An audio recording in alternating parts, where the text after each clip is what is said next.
Hello welcome friends guys, आज है आपका आईसीएसई क्लास 10th का चैप्टर नंबर 2 का थर्ड लेक्चर। गाइस, इस फिजिक्स क्लास में हम देखने वाले हैं कुछ कंडीशन, जिन कंडीशंस के अकॉर्डिंग आपको समझना है कि वर्क किस किस तरीके से एक्ट कर सकता है। गाइस, इस टॉपिक को अगर आप देखते हो डेफिनेटली आपको बहुत ज़्यादा हेल्प आपकी होने वाली है। गाइस, प्रीवियस आपको हमने 2 लेक्चर ऑलरेडी प्रोवाइड कर दिए हैं, उन लेक्चर को भी आप जाके देख सकते हैं प्लेलिस्ट में।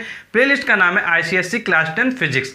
तो गाइस, कुछ वर्ग के आपके केसेस हैं, उनको हम इस वीडियो में देखेंगे और उसके अलावा अदर टॉपिक्स हैं, उनको भी हम डिस्कस करेंगे। तो चलिए हम देख लेते हैं कुछ केसेस।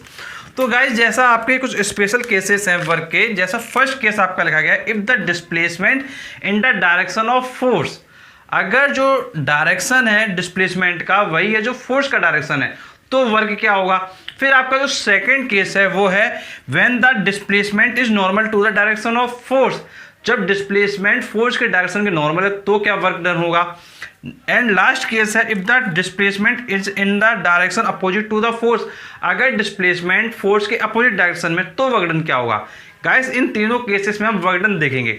तो गाइस, जैसा मैंने आपको प्रीवियस लेक्चर 2 में बताया था कि जो वर्क डन का फॉर्मूला होता है वो आपका होता है एफ एस कॉस थीटा, और थीटा क्या था, एंगल था।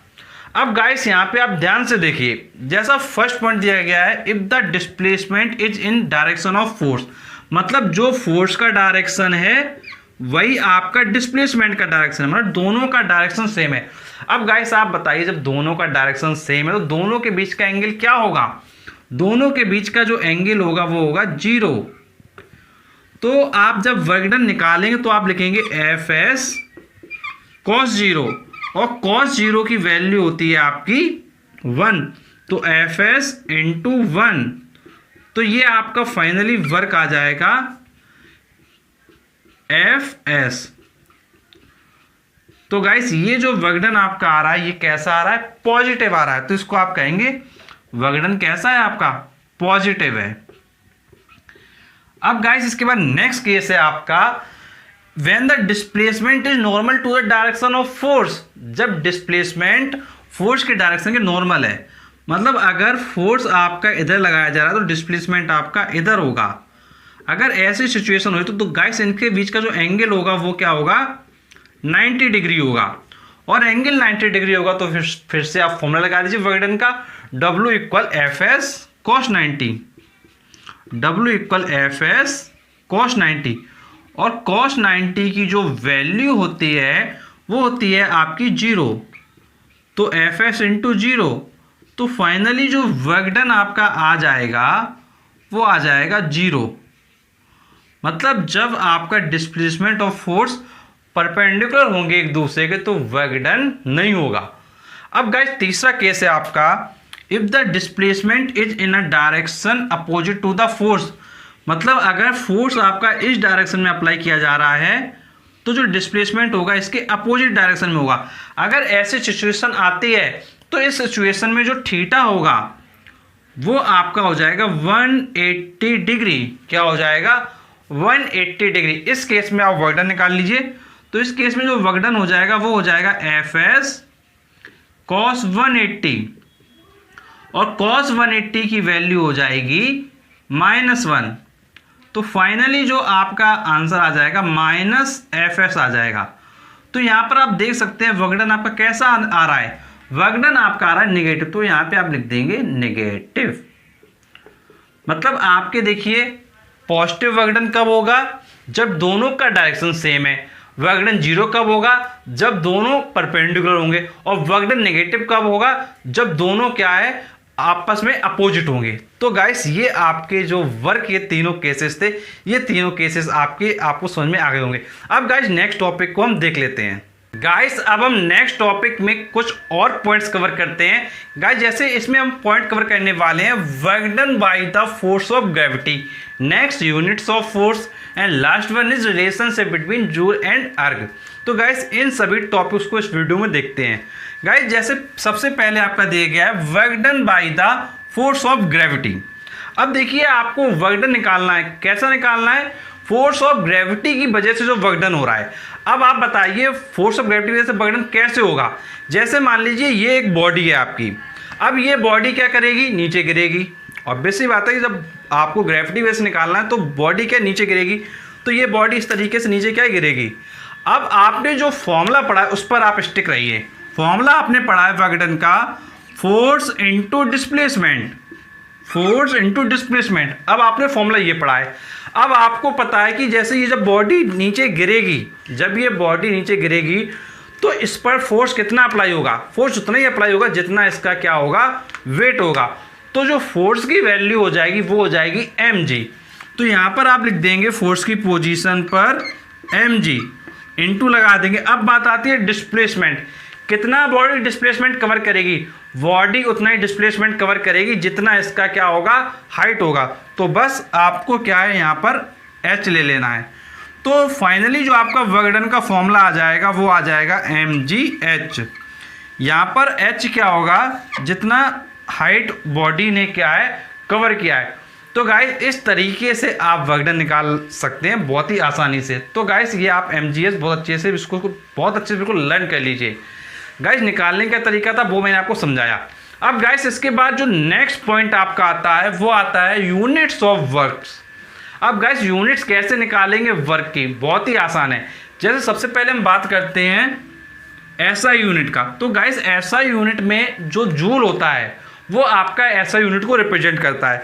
अब गाइस आपको ये भी समझना होगा कि जो जूल है आपका, इसको J से रिप्रेजेंट करते हैं, और जो आपकी 1 जूल की जो वैल्यू होती है वो आपका 1 न्यूटन मीटर के इक्वल होती है। ये भी आप बहुत अच्छे से ध्यान रखेंगे, 1 न्यूटन मीटर के इक्वल होती है। अब गाइस इसके बाद नेक्स्ट यूनिट है आपकी बिगर यूनिट्स। अब देखिए बिगर यूनिट्स में देखिए क्या है, किलो जूल आ जाएगा आपका, मेगा जूल आ जाएगा, गीगा जूल आ जाएगा।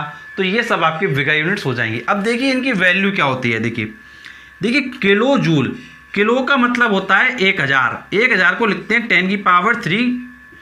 ध्यान रखिए के का मतलब होता है किलो, और किलो को कहते हैं 1000, और 1000 का मतलब होता है 10 पावर 3, तो 10 पावर 3 जूल। अब बात आती है मेगा जूल mj।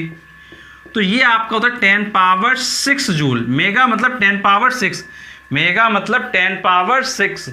नेक्स्ट आता है गीगा जूल, जिसको आप कहते हैं gj।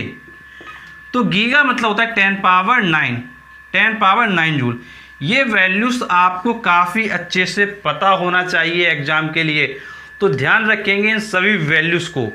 अब गाइस नेक्स्ट जो आपकी यूनिट है वो है आपकी CGS यूनिट। CGS यूनिट आपकी होती है अर्ग। क्या होती है? अर्ग। अब देखिए अर्ग के बारे में थोड़ा समझ लीजिए। जैसे जब आप वगडन का फॉर्मूला लिखते हैं तो आपका होता है force into displacement, force into displacement, ये आपका फॉर्मूला होता है। अब देखिए फोर्स का जो यूनिट होता है CGS सिस्टम में वो होता है डाइन, और डिस्प्लेसमेंट का होता है सेंटीमीटर। और इस डाइन सेंटीमीटर को आप क्या कहते हैं?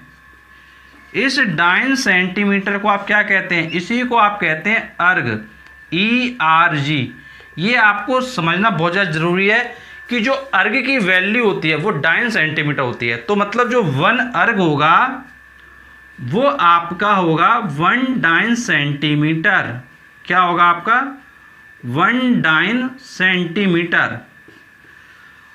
और गाइस इसी तरीके से अगर आप जूल में बात करेंगे तो जूल की वैल्यू जैसे 1 न्यूटन मीटर आई है, कैसे आई है? सेम उसी तरीके से जो आपका वर्क होता है वो होता है force into displacement, force into displacement.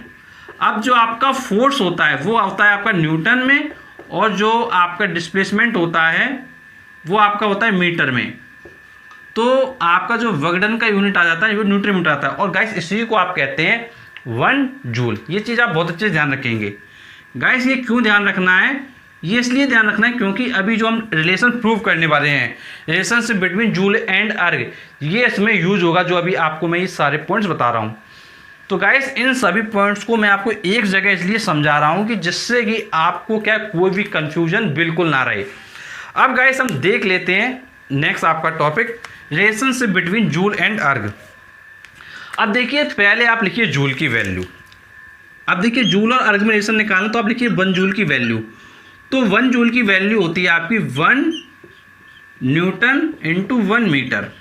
ये आप लिख सकते हैं, बिल्कुल कोई दिक्कत की बात नहीं है। अब आप क्या करेंगे, 1 न्यूटन की वैल्यू लिखेंगे। अब आपको पता होना चाहिए जो 1 न्यूटन है वो आपका होता है 10 पावर 5 डाइन। अब ये आपको पता होना चाहिए, ये आपको 9th क्लास में पढ़ाया गया होगा। तो जो आपका 1 न्यूटन होता है वो होता है आपका 10 पावर 5 डाइन, और जो 1 मीटर होता है वो होता है आपका 100 सेंटीमीटर। ये भी आपको 9th में पढ़ाया गया होगा। अब इसको मल्टीप्लाई कर दीजिए आप, 10 पावर 5 इंटू, इसको ले सकते हैं 10 पावर 2, 100 होता है आपका 10 पावर 2, और ये हो जाता है आपका 9 सेंटीमीटर।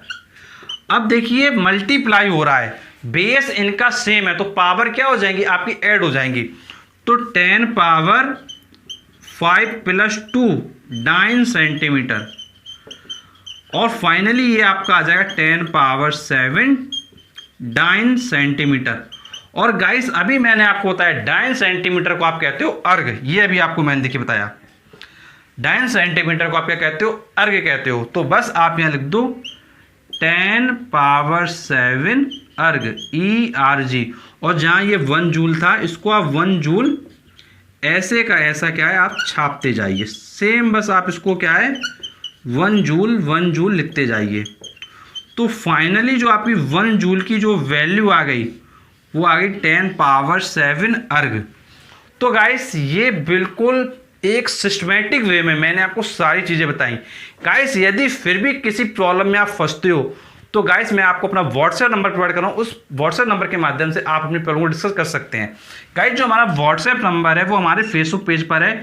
गाइस फेसबुक पेज का लिंक आपको मिलेगा डिस्क्रिप्शन बॉक्स में। गाइस जैसे आप फेसबुक पेज को लाइक करते हैं तो लाइक करते ही आपके सामने हमारा व्हाट्सएप नंबर आ जाएगा, और गाइस इस व्हाट्सएप नंबर के माध्यम से आप अपनी प्रॉब्लम को डिस्कस कर सकते हैं।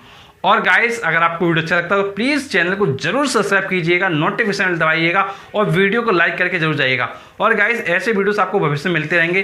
तो गाइस मिलते हैं वहाँ से नेक्स्ट वीडियो में, तब तक के लिए शुक्रिया।